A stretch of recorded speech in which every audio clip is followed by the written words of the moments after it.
Kamaguno, and today I'm doing a review for Fearless Defenders, issue 1, which is one of, I think it's the only one that came out that was new for #1 for Marvel now.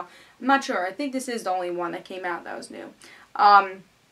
So this is definitely a comic I picked up on whim, but I'll talk more about that after I give you guys this update. I have 4 reviews that I did on DarkAvengerINC this week that I usually do on Kamaguno, which were Smallville issue 10, Red She-Hulk issue 62, Ultimate Comics Spider-Man issue 20, which is actually my pick of the week, which will be featured on my channel after I upload everything, so you go check that out. And the last one is Young Romance, New 52, so that's the Valentine's issue, one-shot for DC Comics. So if you want to go check those out, just go in the description below and you'll find the link for DarkAvengerINC, so you go check out those reviews, and you go check out Ultimate Comics Spider-Man featured on my channel.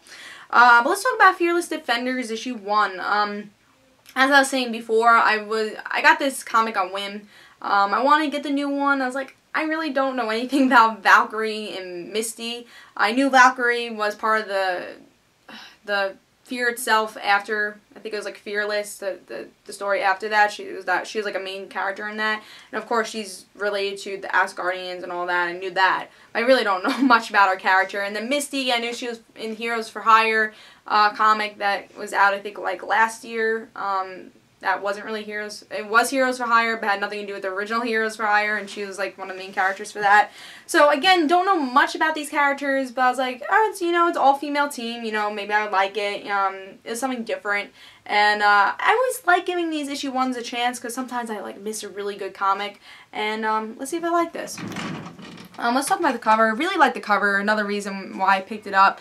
It's cool that Misty's fighting the Asgardian dead zombie people, and then Valkyrie's fighting the ninjas, so they're fighting each other's villains, so I thought that was cool, and the art's really good. So really like the cover, but let's see if I like the story. So Valkyrie, she's standing in some rain with blood. That's her, opening scene.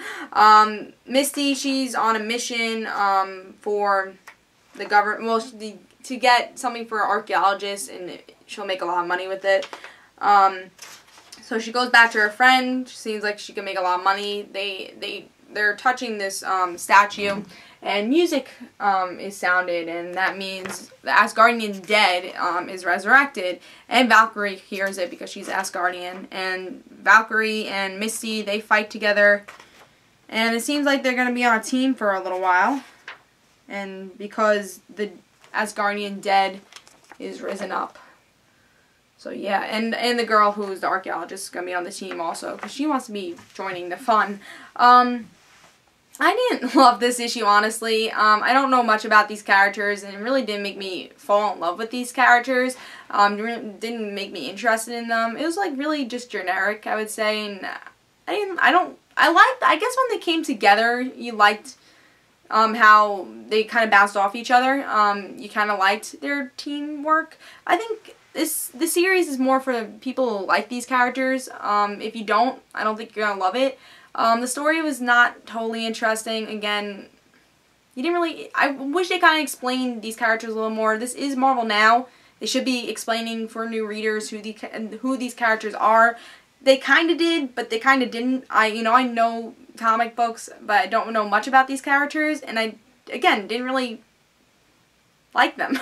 I think that's why I'm not gonna pick up issue 2. I mean, the story is okay. It's okay story. It's nothing horrible, but it's something interesting either, I felt. So I'm gonna give it 3 stars. I think if you're a fan of these characters, you're gonna like it. But if you're not gonna like it. It's just, I don't feel like it was interesting enough. The art is okay. Again, nothing special also. So I'm not going to pick up the next issue. I'm glad I gave it a try, but unless a character comes into this series I really like, I'm probably not going to pick this up. But I think it's cool that they are giving more, female team titles. I think that's cool, and they're giving, females have a title, because in Marvel they really don't have that. So I'm glad that they did that with Marvel now, and if you want an all-female team, you might really like it. So I'm going to give it 3 stars. Really wasn't bad, but wasn't really good. And usually when I give 3 stars, it's either don't pick up or pick up. It's kind of in the middle, but I'm going to lean more towards don't pick up, especially if you don't know these characters.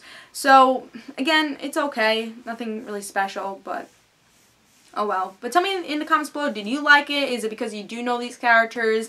And, you know, why should I like this story if you did like it? And if you don't like it, why didn't you like it? Do you think it's the same thing as me? Is like the story just wasn't interesting enough? And when they teamed up, yeah, they had the personalities really well. But the story of the Asgardians, you know, rising up, I'm not a big Thor fan, so that also didn't interest me. So I think it was just the whole story arc didn't interest me that much, and the characters didn't interest me enough. So tell me in the comments below what you thought, and guys, don't forget to follow me on Twitter for Comic Uno and the Rad Situations, and I'll see you guys later. Bye.